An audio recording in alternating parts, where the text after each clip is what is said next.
Hey everyone! So, today we're talking about Words of Radiance.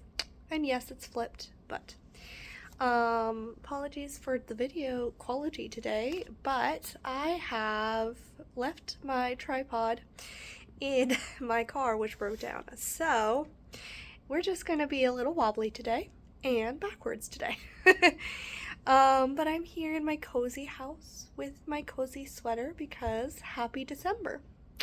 And today is, for me, the last day of November, but it is winter with a vengeance here.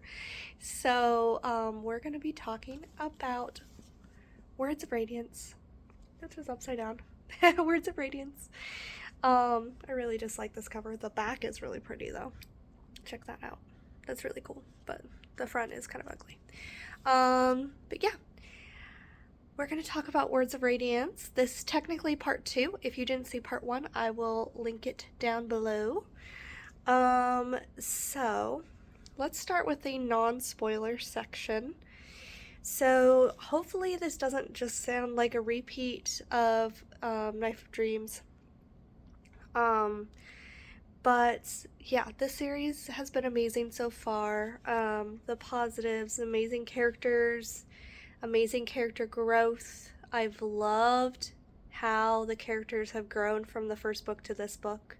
Highly recommend. Especially Shallan and Kaladin. I love them so much, so much, so much. And there's a lot of amazing twists and surprises in this book. So really, really great. Highly recommend. If that sounds up your alley, then let's go. But it is a thick boy right here, Words of Radiance, but so is Way of Kings. The whole series is. So I delegated 2 months for this book, and I did reach that goal. I read it in 2 months, and it's a big book. The negatives is it did have a slow beginning. Not as bad as some books. Some of the Wheel of Time have some slower beginnings too, but it did have a slow beginning. But as soon as Shallan gets to the Shattered Plains, it's fine. And the ending has the opposite problem. It has so much information. The ending was a little overwhelming. But these are, I mean, you kind of expect it. It's like insane high fantasy, epic fantasy. You kind of expect that from it. So not anything that you wouldn't expect going into a book like this. So let's go get into spoilers. So in the spoiler section, I'm going to talk about my predictions for the book. And if you watched my wish list for this book, you'll see some of those predictions talked about. So I'll also link that down below, because I was right about a lot. So let's talk about my predictions. Remember, this is the spoiler section, so if you don't want to be spoiled, please do not watch this section. And this is only spoilers through Words of Radiance, because I haven't read any more.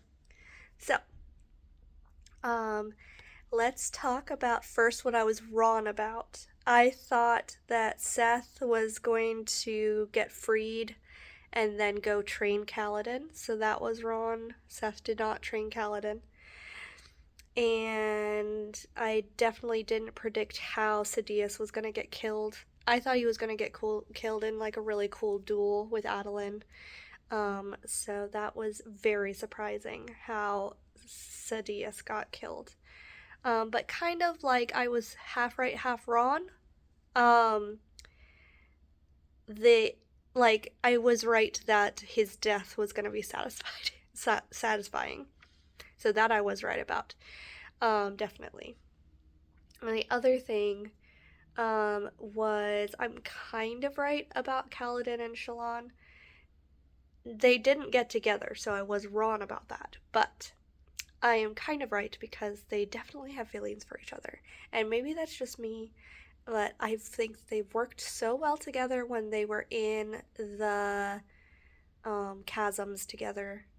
And they afterwards were like always thinking about each other. And so I think I'm right. And so that's kind of a prediction for next book that I'm going to just like hold on to, if that makes sense.